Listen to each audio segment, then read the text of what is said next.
Hello, welcome back. ഇന്ന് നമ്മൾ പോകുന്നത് ഷാർജയിലില്ലേ അല്ലയ കനാല് എന്ന് പറഞ്ഞ പ്ലേസിലാണേ. കുറെ നാളായി പോണം പോണം എന്ന് വിചാരിക്കുന്നത്. ശരിക്കും പറഞ്ഞു കഴിഞ്ഞാല് ഇന്നാണ് അതിന് പറ്റിയ മുഹൂർത്തം വന്നത്. വീടിന്റെ അടുത്താന്ന് പറഞ്ഞിട്ട് നമ്മ വീട്ടിൽ നിന്ന് പുറത്തേക്ക് ഇറങ്ങുമ്പോൾ തന്നെ ഈ പോന്ന വഴിയിൽ കുറച്ച് റോഡ് മെയിൻ്റനൻസ് നടക്കുന്നത് കൊണ്ട് ഇച്ചിരി വളഞ്ഞും തിരിഞ്ഞിട്ടില്ലാന്ന് ലാസ്റ്റ് ആടെ എത്തിയത്. പിന്നെ പാർക്കിംഗ് എവിടെ പാർക്ക് ചെയ്യേണ്ടതെന്നുള്ളൊരു കൺഫ്യൂഷൻ ഉണ്ടാവുമല്ലോ, ആദ്യമായിട്ട് പോകുന്നതല്ലേ. അവസാനം മീന സ്റ്റേഷന്റെ അടുത്തില്ലേ സിവിൽ ഡിഫൻസിന്റെ ഓഫീസിന്റെ മുന്നിലേ കൂടിയാണ് പാർക്കിംഗ് വരുന്നത് ഇതിന്റെ. അങ്ങനെ വണ്ടി അവിടെ പാർക്ക് ചെയ്തിട്ടാണ് പോയത് കേട്ടാ.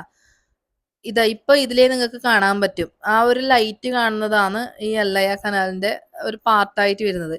ഈ എല്ലയ കനാൽ എന്ന് പറഞ്ഞു കഴിഞ്ഞാൽ സംഭവം പ്രൊനൗൺസിയേഷൻ ശരിയാണോന്ന് അറിയില്ല. ഇതാണ് കേട്ടോ അതിന്റെ സ്പെല്ലിങ്. വണ്ടി പാർക്ക് ചെയ്തിട്ട് പിന്നെ വണ്ടിയിൽ നിന്ന് സ്കേറ്റിംഗ് സ്കൂട്ടറിൽ എടുത്ത് പുറത്തേക്ക് കിട്ടുവേ. അനുവാദിക്ക് ഇതുണ്ടെങ്കിൽ കുറച്ച് സമാധാനമാണ്. ഇല്ലെങ്കിൽ കാലുവേദന കൈവേദന എന്ന് പറഞ്ഞിട്ട് ബോഡി മൊത്തം വേദന എടുക്കും 2 സ്റ്റെപ്പ് നടക്കുമ്പോൾ തന്നെ. ഇതാവുമ്പോ ഇതിലങ്ങ് കളിച്ച് നടന്നോളും കേട്ടാ. ഈ സ്ലോപ്പ് കണക്കിലുള്ള സ്ഥലങ്ങളില് ഇതുപോലെ വണ്ടി ഉറ്റാൻ വേണ്ടി നല്ല ഇഷ്ടമാണ്. കാരണം മുകളിലോട്ട് പോകുന്ന പണി മാത്രമല്ലല്ലോ, താഴോട്ട് ഇങ്ങനെ ഒഴുക്കിൽ വരാലാ. ഈ കാണുന്ന ബ്രിഡ്ജിന്റെ അടിയിലൂടെ കുറച്ച് പോവാനുണ്ട് കേട്ടാ. ശരിക്കും ഇതിന്റെ അല്ലയ കനാലിന്റെ എൻഡ് കാണാൻ വേണ്ടിയിട്ട്. പിന്നെ വെതർ അത്ര നല്ലൊരു വെതർ അല്ല ഉണ്ടായത്. കാരണം ചൂട് തുടങ്ങിയല്ല.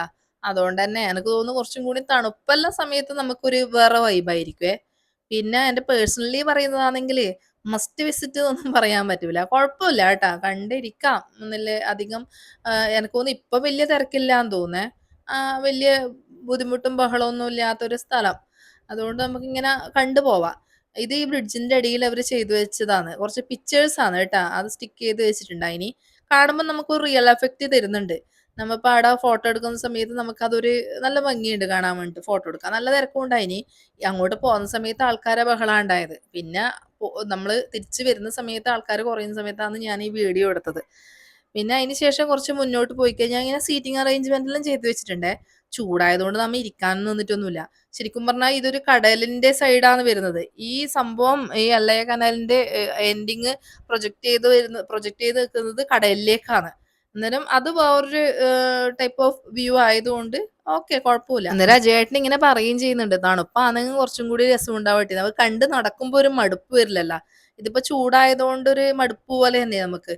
ഇതിങ്ങനെ സൈഡിൽ കുറച്ച് മരങ്ങളിലുണ്ട് കേട്ടാ. ഇത് ശരിക്കും പറഞ്ഞു കഴിഞ്ഞാൽ ഇതാണ് ശരിക്കും ഇതിന്റെ എൻഡിങ് വരുന്നത്. കുറച്ചും കൂടി മുന്നോട്ട് പോയി കഴിഞ്ഞാൽ കടലിലേക്ക് ഇങ്ങനെ പ്രൊജക്ട് ചെയ്തിട്ട് ഈ ഒരു വഴി ഇങ്ങനെ പോകും. രണ്ട് സൈഡിലും ലൈറ്റ് എല്ലാം ഫിക്സ് ചെയ്ത് ഭംഗിയുണ്ട്. ഒരു വേറെ വൈബാണ്. ഈ സംഭവം രണ്ട് സൈഡിലും ബീച്ചിന്റെ പാർട്ടാണ് വരുന്നത്, കടലാണ് വരുന്നത്. എന്നിട്ട് ഈ കടലിലേക്കാണ് ഈ സംഭവം പ്രൊജക്ട് ചെയ്തിട്ട് നിൽക്കുന്നത്. പിന്നെ കുറച്ച് സ്കേറ്റിംഗ് സ്കൂട്ടറിലൂടെ അനുവാദിക്കും വലിയ മടുപ്പില്ലാണ്ട് അങ്ങോട്ട് പോയിട്ടാ. ബീച്ചിലുള്ള ആൾക്കാർ ഇത് ഇവിടെ കണ്ട് വിസിറ്റ് ചെയ്തിട്ട് പിന്നെ നേരെ ബീച്ചിലേക്ക് പോകുന്നുണ്ട്. അവിടെ ആൾക്കാർ ബീച്ചിൽ ഇരുന്നിട്ട് കളിക്കുന്നെല്ലാം ഉണ്ട്. പിന്നെ എനിക്ക് രാത്രി ബീച്ച് കാണുന്നതേ പേടിയാണ്. എനിക്ക് രാവിലെയും ബീച്ചെല്ലാം പേടിയാണ്. എനിക്ക് ഈ വെള്ളമുള്ള സംഭവങ്ങളെല്ലാം എപ്പോഴും പേടിയാണ്. പിന്നെ രാത്രിയാവുമ്പോൾ പിന്നെ ഒന്നും കാണുകയും ചെയ്യില്ല. ഇപ്പൊ വെള്ളത്തിൽ കളിക്കുന്നതാണെങ്കിൽ പോലും എനിക്ക് കാണാത്ത പോലെയല്ലേ, നമുക്ക് രാത്രിയാവുമ്പോൾ അത്ര വിസിബിലിറ്റി ഉണ്ടാവില്ലല്ലോ. അന്നേരം അതാവുമ്പോൾ എനിക്ക് നല്ലോണം പേടിയാണ്. അന്നേരം അവരിങ്ങനെ കളിക്കുന്ന സമയത്ത് ഞാൻ ആ ചേട്ടനോട് പറയുകയും ചെയ്തു, എനിക്ക് കാണുമ്പോൾ തന്നെ പേടിയാവും, നീന്തുന്നൊക്കെ ഉണ്ട് ആൾക്കാർ. പിന്നെ ഇങ്ങനെ ഇതിങ്ങനെ പാറയൊക്കെ കെട്ടിയിട്ട് അതിന്റെ പാറേന്റെ മുകളിലെല്ലാം ആൾക്കാർ ഇരിക്കുന്നുണ്ട്. പിന്നെ ഇങ്ങനെ നടന്നു പോയിട്ട് അതിന്റെ അറ്റത്തുനിന്ന് പിന്നെ വീണ്ടും ഇങ്ങോട്ട് തിരിച്ചു വരാം. അങ്ങനെ വലിയ അടിപൊളി ഇതൊന്നും പറയാനാവില്ല, പ്രത്യേകിച്ച് ചൂടും ഉള്ളതുകൊണ്ട്. ഇതിപ്പോ നിങ്ങൾക്ക് കാണാനാവും കണ്ട. അതാണ് ഇതിന്റെ അവസാനം. പിന്നെ അവിടുന്ന് വീണ്ടും തിരിച്ചു വരാം. ഇത്രയേ ഉള്ളൂ കേട്ടാ. Anyway, thank you for watching.